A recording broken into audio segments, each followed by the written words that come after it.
in the recent weeks and months, you have heard of the killings and the fighting that has been going on in a place called Minembwe, around the Minembwe area. This is a place home to some Abanyamulenge or some other.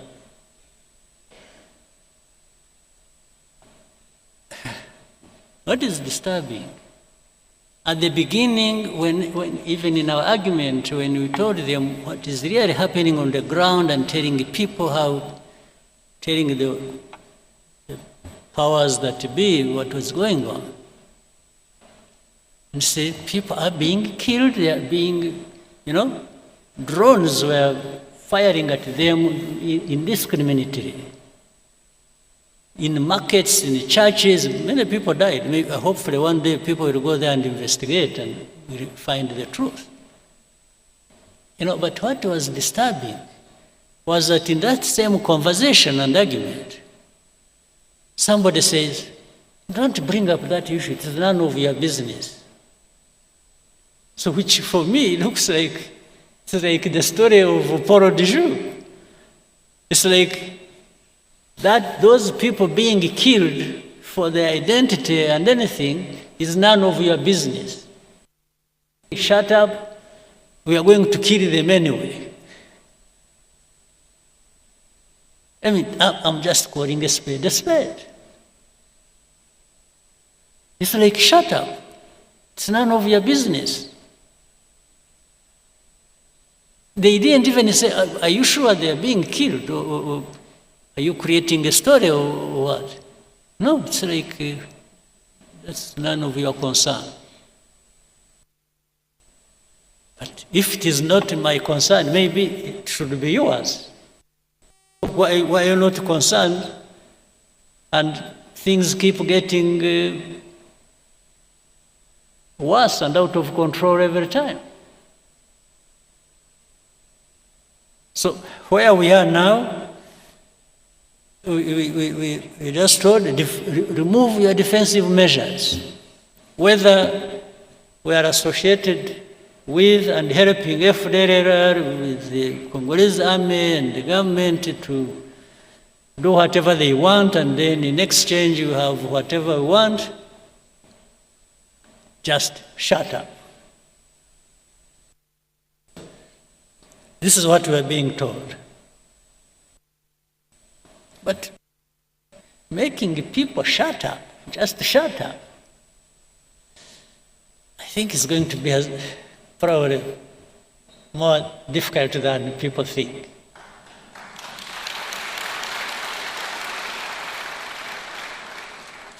To say we will support those who want to come and kill you, or like they killed you last time,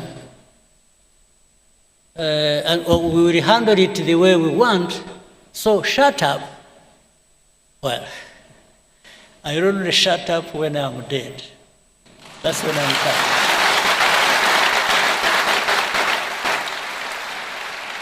Absolutely. That is the only way to make me shut up. That's it. For the belittling everything and making it look like some people's lives are just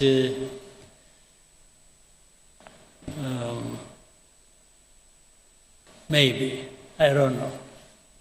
It's not my politics. It's not RPF's politics.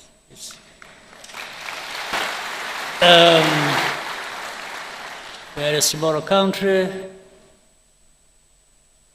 very insignificant in many ways. You can do much harm to us, granted, but boy, wishing us away is not a big thing, is not a small thing. Wishing us away just to say disappear. They were saying they will make disappear FDLR, they make disappear M23. By extension, they were saying even you, Rwanda, will make you disappear. well, I can't invite it. I don't wish to have such a thing. But when it comes, when I have not been able to avoid it, I think they'll find. I only wish you people, you people, I'm not worried about myself. I just worry about you if you just go home and sleep and think you'll find everything on the table for you without having to invest in it. Tito Rutaremara, are you here?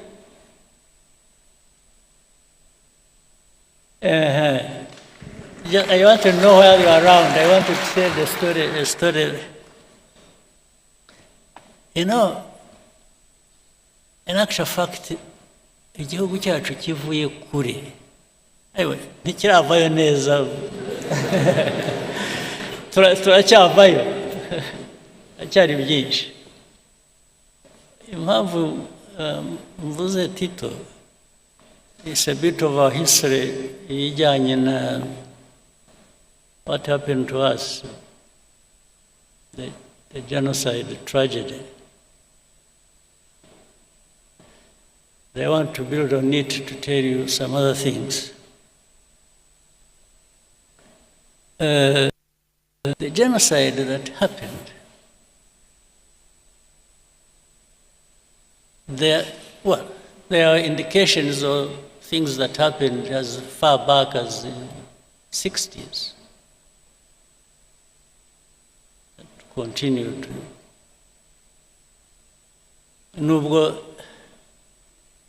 we also have people who would say it's an exaggeration, really nothing happened. Or what happened, I think, was bound to happen or should have happened. We still have that conversation, unfortunately. But I wanted to say something.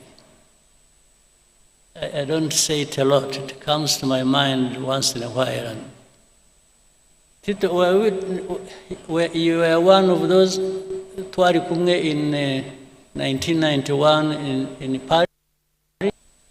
Monama na Paul de Joux. Is a name I cannot forget. Ariko ndibuka bihozagara, ndibuka wari uhari nawe cyane. Oya, ariko ahubwo naje mbere. Twarahagusanze. Niyo mpamvu na confuse. Abo najyanye nabo mu nama ni bande? Hari bihozagara wari wazanye na doctor. Nande? Dr. Ndahiro. Dr. Ndahiro, but I remember we were like 5 people. Okay, but at least we told you the story immediately after the meeting. Yes, I remember.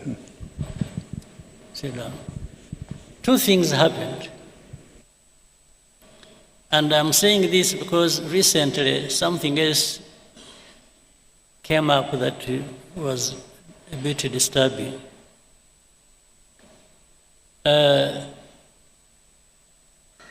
We were invited, RPF,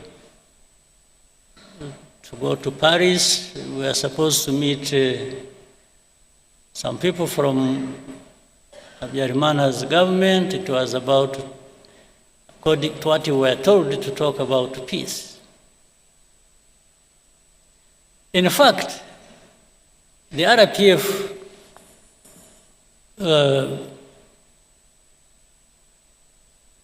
for which I was vice chairman then, insisted I should not go. Because they are saying, you know, with all these things happening, and that was 91 September. Was it 91 or 92? In 91 September. The end of 91. The end of 91.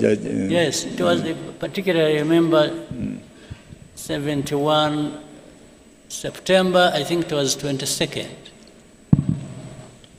So The people insisted I should not go because there was chaos. They even thought they were worried about my security and so on and so forth.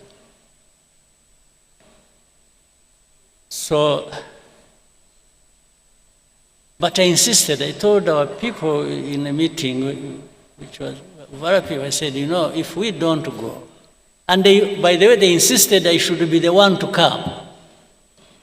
But I said, no, but you have the chairman, so maybe you should be the one to come. He said, no, we want you. And that's what caused some worry. They said I shouldn't go. But I insisted. I said, I'm going. Because if I don't go, if we don't show up, we will never be understood. They will think we are just there fighting and we don't want peace. So I went there. A couple of things, quickly, I got something else. When we arrived, we had a meeting. It was in the morning. I met a couple of people.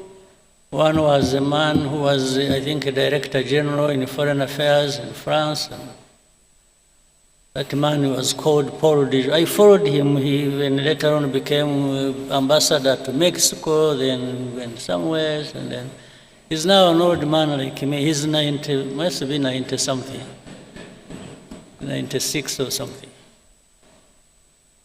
So when we met, I met him, I met Mitterrand's son. I was almost beaten up for not pronouncing the name well. I'll tell you that. So in the meeting, this man, Paul Dejoux, kept poking his finger in my face. You must stop fighting. So I tried to explain. I said, you see, it's not that we enjoy fighting. We are not fighting just because we like fighting. we are fighting because I went into the history and so on. So he insisted again. Then in the conversation, it got heated up. I actually got a little bit upset. I answered back in a way. Then he said, no, you must stop fighting, because if you don't, you know, even if you take Kigali, you will not find your people. This is what he told him in a meeting. So at first I couldn't understand, I didn't understand what this man meant. You will not find your people. But directly it meant they will be killed.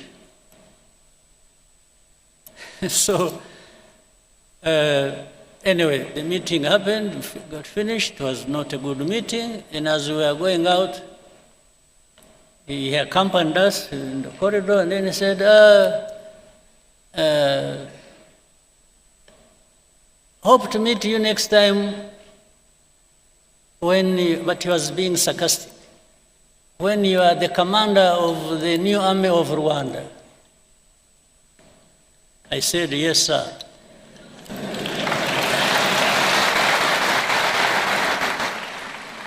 I said, if and when that happens, you rest assured I will do a good job of it. This is what I told him. So I went, when I was supposed to stay a night and leave the next day. So in the hotel where I was sleeping, I think we were in Hilton Hotel. I was with Ndahiro and Tom Byabagamba. So in the middle of the night at around 4 a.m., I woke up to this light in the room, and about 6, 7 people in the room with guns. They were not putting on uniform, they were putting on jackets and so on and so forth. And I woke up, I said, "Who are you? What's going on?" Then one of them said, he spoke in English. You hear him, he's even speaking English. So I was in the wrong place, first of all. Then they said, "Who are you?" So say, "Where are your documents? Bring your briefcase." Before I opened it, they had broken it. So but I kept asking, "Who are you? Who are you? Who are you?" Then as I was doing that, when I looked through the door connecting to the room where Dr. Ndahiro and Tom Byabagamba were staying, I saw they were sitting down in handcuffs. For me, they didn't put me in handcuffs. So I asked, "What's going on?" They, a bit rough, but so they took us, dumped us somewhere in prison. I didn't know. It was my first time to be in Paris, and my first time to be in prison. So, hopefully the last. Since that time, I haven't been to any other prison. So they put us in the lock somewhere down in the basement of some building and left us there. Then later on, people showed up around 3 o'clock. In fact, why I remember that because Agara was around, they didn't know where we had been taken. I don't know how. They were assisted by some people in France whom they knew. Then we saw Jacques Rabunal and because Agara. There was a very good friend of ours called Carbonal, a French guy. They showed up in that basement in the prison because I think they had known where we were and they had tried to give us food. I refused to eat. I told them I'm not going to eat anything in that prison. So they brought us bread, I remember, and milk, pints of milk and bread for us, because we had refused to eat prison food. Then they even wanted to interrogate us. Well, they did. They wanted to put to use a polygraph on me, the lie detector. I refused. I told them I'm not going to have a lie detector at all. I said, if they want to kill me there, let them go ahead. In the end, they said, whom did you meet? I mentioned that man. Then they said, who else? I said, Christopher Mitterrand. He said, no. Who told you he's called Jacques Christopher Mitterrand? So they told me, repeat. I said, no, I'm not going to repeat. I said, I'm not the one who gave him his names. So anyway, in the end, at around 8 o'clock, they released us, and that night I left. I drove from Paris to Brussels, where I was to take a plane the next day and come back home. Now, I'm saying this, I'm telling you this story. The fact that somebody actually implied that something happened to our people, meaning even if you take Kigali, you will not find your people there. You will not find them alive. Then later on, connecting that with the history, I mean, with what happened eventually, I could not but conclude that was the meaning. They were privy to what was going to happen. Now, in the most recent thing, let me now switch to something next to us and the recent. And, you know Rwanda has had many problems in the region, and especially with the Congo, for all these years. Actually, said we are here as almost all the 32 years have been problematic. And when you look at the story, these genociders who went to Congo, by the way, whom we had the opportunity this last time, when was it, 2 weeks ago, or how many weeks? When we had the Unity Club event here, in this same room, when people who went through all that history, these senior commanders of FDLR, when one of them sitting there told us a very comprehensive, interesting story, because he was there, he was in it. For him, he was not saying things he just heard from some people or anything, no. He was part of it. He told us all the places he moved to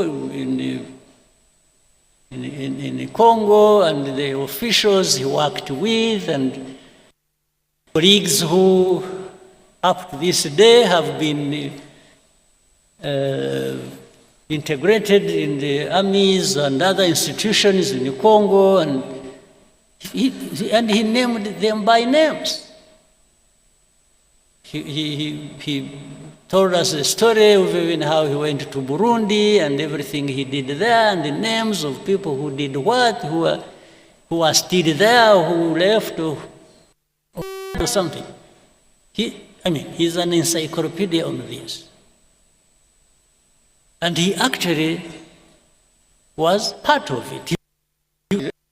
Those who must have, who were here saw it or saw it on television. And he has notebooks, he has pictures, he has evidence, later on which. But forget about all that. The story has always been, and he told us, you remember, he told us even of the connivance of the UN, the peacekeepers. Yes, they worked with, they were selling gold together, they were involved in the timber business, in agriculture, and named places, people, and where. It's just so. But despite all that, up to this day, you will hear people say, FDLR don't exist. The UN, there's something, there are some experts, a group of experts. They'll tell you all those stories. This story doesn't exist.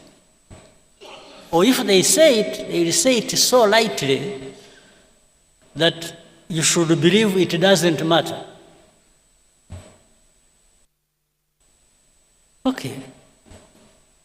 So it goes on and on. And then some of these leaders in the region, in Congo or Burundi, they say it publicly how, and Which side? There. And their intention, and even what they have said on camera, somebody will want to convince you, no, it's not him. It's not them. It's some advisors. No, but he said it. So, whether it is an advisor who wrote it on a paper and the president read it, it is no longer advisor, it is the man who read the thing. So they will keep you telling you this. So now, not even for a bit, I don't believe, ordinarily, I don't believe in conspiracy theories. I really don't. But when you have people, who are there asking the same questions, pretending it's saying the same things, and even when they come back to you and tell you what they told you last time, meaning they want you to believe what they are telling you, or what they want, not the facts you're presenting to them. So it's really like saying, better change your mind and start seeing it like I see it. Anyway, all this has resulted into what we have now. And I also want to remind you, and then I've said it again, but I hope you have had time to cross-check the story, the truth about it. This conflict we have in Eastern Congo did not start from and was not started by Rwanda at all. But somehow the plan, I think, before was to make it a problem of Rwanda or for Rwanda. Again, to tie into the story, to connect with the whole story of where everything that has happened is not anybody else, it is Rwanda that caused it, or that must carry the responsibility. I think that needs somehow in your minds or whatever, or by gathering facts, that problem needs to be settled. This has not been our war. We didn't cause it, and it did not originate from here by any means. We are not part of the origin, except for being associated with saying, oh, this is M23, the story that was there 2012, and for 10 years it was not addressed, it comes back, still it comes to be our own problem. But the same people, in fact, one time we were in Nairobi, we had a meeting with the heads of state at the beginning of this conflict. I had opportunity to ask President Tshisekedi in the same meeting. I said, President, how has this become Rwanda's problem? How has it become? This is not anything started by us or from Rwanda. Why? He just hesitated, and I told him, I asked him, I said, are you aware of the fact that actually that whole rural areas, those areas around, have more or less been taken over by FDLR, and they even marks and collect taxes? He hesitated and said, yeah, he has heard about it. This was his answer to me. He said, so what do you think FDLR is there doing? And why do you allow them to be there? And we have asked you to work with you to address that problem together. You have refused. Now, before that was over, another president offered an explanation and where those people originated from when they went to fight in Eastern Congo. Saying it came from started from his country. So, and every time I brought up this issue with the people, I said, why did you make this Rwanda's problem? It is not Rwanda's problem, it is the problem of Congo and their own people, and it only becomes our problem when it comes to FDLR that must be sorted out. One way or the other, either you sort it out, you Congolese, or the UN that is employed there, and there are thousands, you address that problem and stop them from invading our country, or we will sort it out ourselves.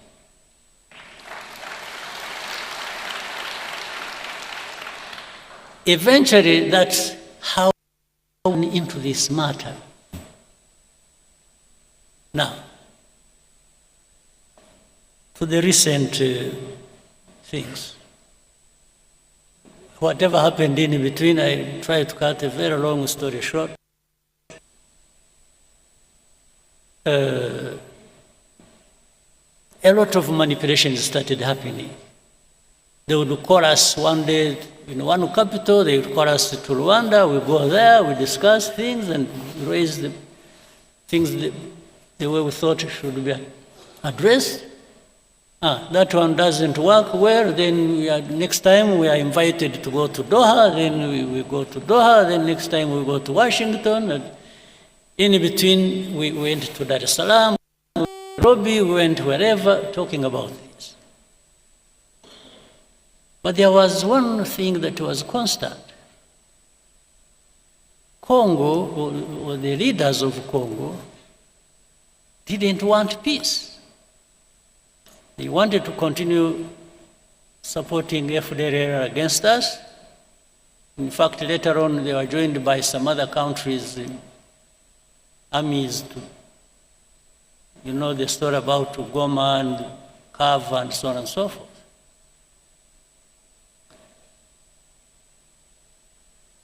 So, but we told them, just help us deal with FDLR, and for us, we will not. But in the end, something came up. By the way, you should also, it's like even now when we talk about removing defensive measures and so on and so forth, which I'll come to later, they say Rwandan troops must pull out of Congo and so on. So we say yes. You know, for many of these people who pretend, they actually, by that, they mean that even M23 will be pulled back into Rwanda.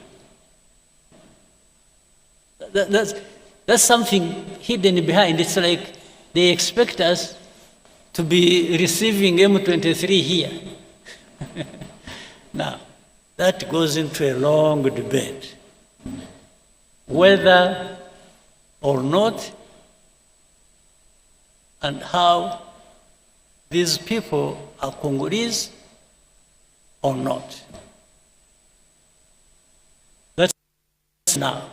And I always tell them, no, this is a story of me, because how they became Congolese, how whatever happened in Congo and between Congo and Rwanda, as of those years, I was not. So I don't know.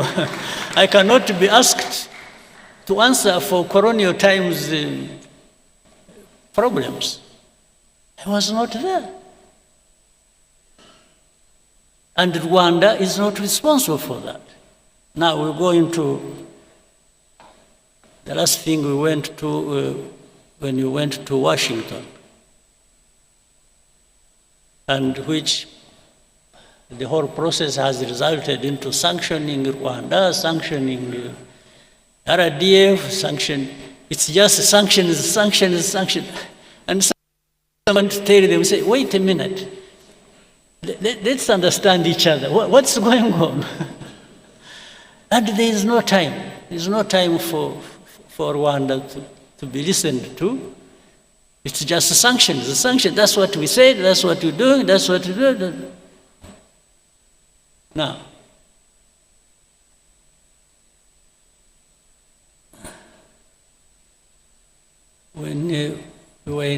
before we went to DRC, to DC, Washington, DC, on 4th of December to sign an agreement.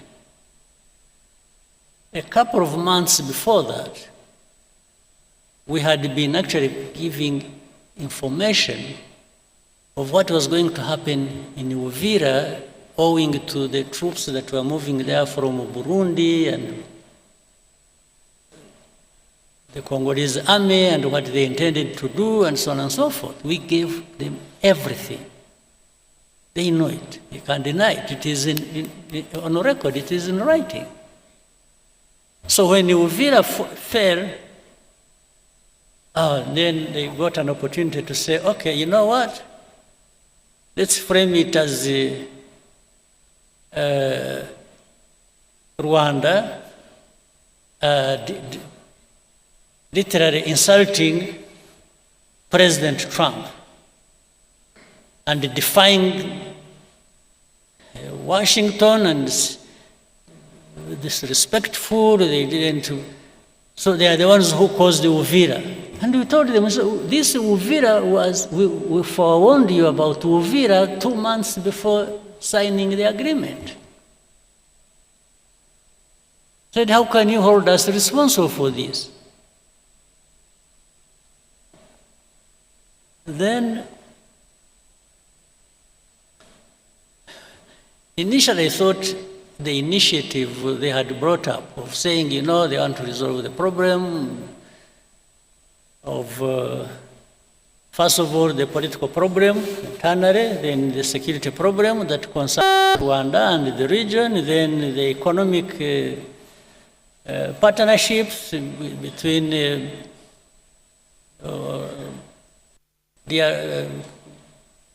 US, DRC, Rwanda, and the region. I said, you know, I thought this was a wonderful thing. We really embraced it. We said, oh, this is something. But little did we know, we had actually been just set up for something else. Because in the middle of it, there came a story. It is, you know, what we want to achieve is no M23, no FDLR, and we just walk to the mines and that's it. But we told them in our discussions, we kept telling the people, we said, fine, but you will do whatever you want to do. But how do you just expect these fighting for their own rights, these Congolese, the FCM 23 and others, they are on the ground fighting, the others are fighting politically all over the place, as you have seen, including the religious leaders and so on and so forth. I said, how do you just all of a sudden think you will wish away all of this without actually addressing some of the root causes? He said, no, because we can't. Oh, then the mercenaries came in. These are the second round of mercenaries. You know, there are first mercenaries who even came through here and were transported back. Other mercenaries came in the background, and they were the ones, somehow they converge with the policy on the region and on resolving this problem. They are the ones dictating, and I think these are the ones who are supposed to finish. But this, while the initial thing was to finish FDLR and finish M23, this time it has become finishing M23, not FDLR. FDLR because they are working with the same people and working with the government of Congo. Now, all these facts, they are known. But the complication of the world politics and the geopolitics is that there are people who think they just dictate what the truth should be and what should happen, and for the rest you just shut up. That's what is going on. Today what is going on is if you raise an argument, you say, oh, you know what, I'm going to sanction you. That is the argument. Now, something I shouldn't forget, I said I was going to, because of the story I brought up earlier. In the recent weeks and months, you have heard of the killings and the fighting that has been going on in a place called Minembwe, around the Minembwe area. This is a place home to some Abanyamulenge or some other.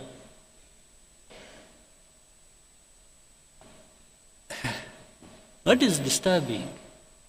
At the beginning, when even in our argument, when we told them what is really happening on the ground and telling the people telling the powers that be what was going on, and say people are being killed, they are being, drones were firing at them indiscriminately.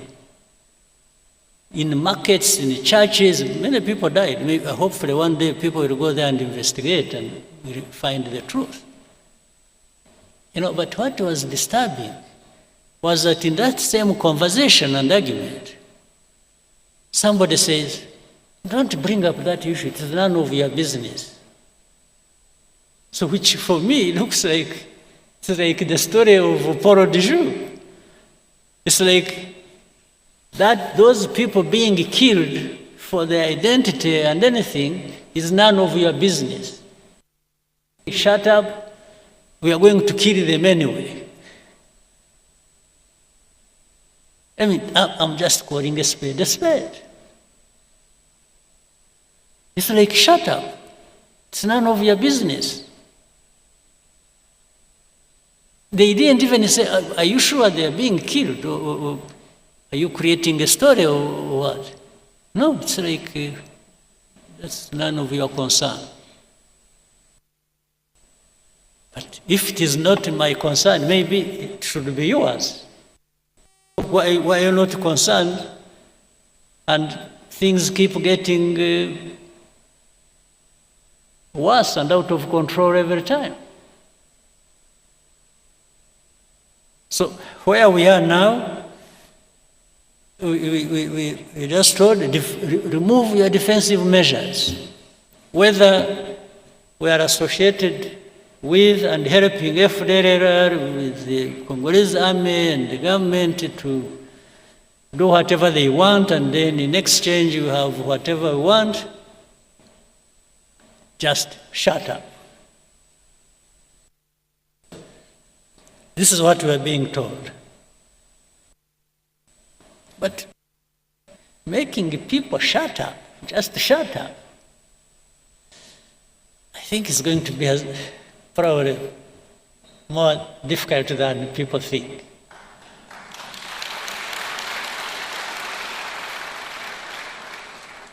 To say we will support those who want to come and kill you, or like they killed you last time,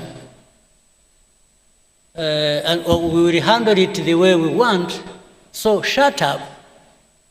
Well, I only shut up when I'm dead. That's when I'm tired.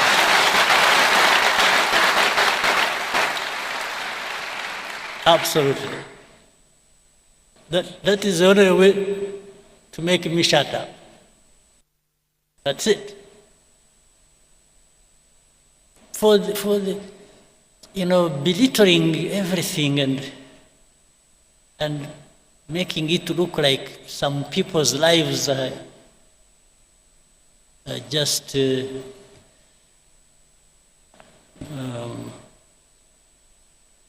maybe, I don't know.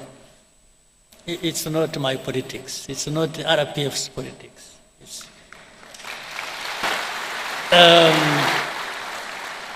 We're a small country, very insignificant in many ways. You can do much harm to us, granted,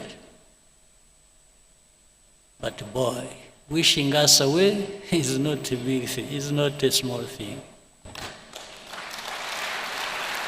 Wishing us away just to say disappear. They were saying they will make disappear FDL, they make disappear M23. By extension, they were saying even you, Rwanda, will make you disappear. Well, I can't invite it. I can't wish to have such a thing. But when it comes, when I have not been able to avoid it, I think they'll find. I only wish you people, you people, I'm not worried about myself. I just worry about you if you just go home and sleep and think you'll find everything on the table for you without having to invest in it. If you are there waiting for handouts, for people to do you a favor so that you can live,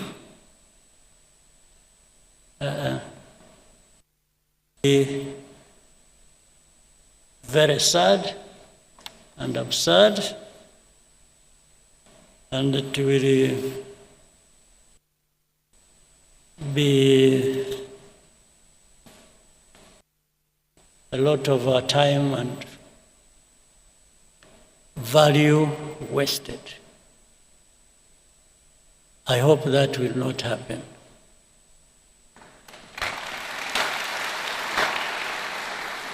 And for that, I wish everybody well and a very good meeting, and